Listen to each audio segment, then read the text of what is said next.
সকল শিক্ষকবৃন্দ, আর আজকের সবার মধ্যমণি আমার শ্রদ্ধাভাজন বড় ভাই হাসনাত ভাই। আসলে আজকে বক্তৃতার মঞ্চে তো বক্তৃতা দেওয়ার কিছু নেই। আমরা বিশ্ববিদ্যালয় 90-91 ব্যাচের ছাত্রী এবং বিশ্ববিদ্যালয়ের প্রথম মেয়ে। তার আগে আমার বড় ভাইরা একাই ছিলেন।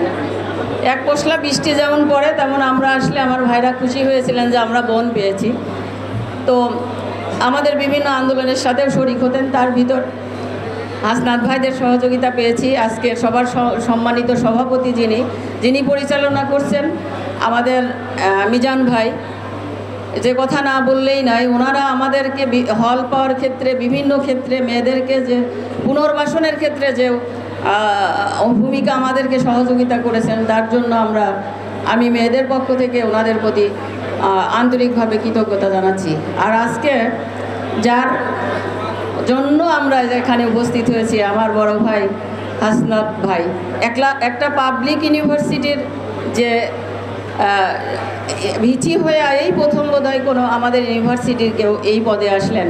সত্যি গর্বের বিষয়, সত্যি এটা একটা মহতি ব্যাপার। আমরা সত্যি সব জায়গায় গর্ব করছি। গতকালও আমি হাসনাত ভাইয়ের সাথে সুপ্রিম কোর্টে বারে যখনই কোর্ট থেকে কোর্ট চলছে সেই অবস্থায় শুনলাম যে আমার বড় ভাই এসছেন রেজিস্ট্রার মশিউর জামান সাহেবের রুমে।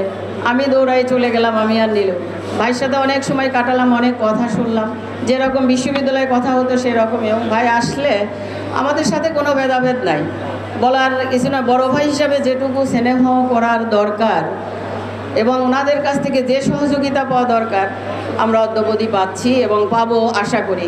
এবং উনি ভিচি এটা আমি অন্তত মনে করছি যে মানি যে বড় ভাই আমার বড় ভাই। অতএব আমার বড় ভাই যেখানেই যান, আর আমি শামীমা অ্যাসিস্ট্যান্ট অ্যাটর্নি জেনারেল যেখানেই যাই না কেন, বিচারপতি হই না কেন, আমি ওনাদের ছোট বোন। এটা শিপন ভাই, মিজান ভাই, আমার শ্রদ্ধাভাজন শিক্ষক আমার হাসনাত ভাইকেই এটাই জানতে হবে এবং আমার জন্য দোয়া করতে হবে। আমি বড় ভাইদের জন্য দোয়া করছি। সামনে উপবিষ্ট আমার সকল বড় ভাই, আমার বন্ধুরা এবং আমার ছোট ভাই বোনদের প্রতি আমার ভালোবাসা এবং কৃতজ্ঞতা জানিয়ে এবং দোয়া নিয়ে এবং সবার কাছে দোয়া চেয়ে আমি আমার বক্তব্য শেষ করছি। আসসালামু আলাইকুম।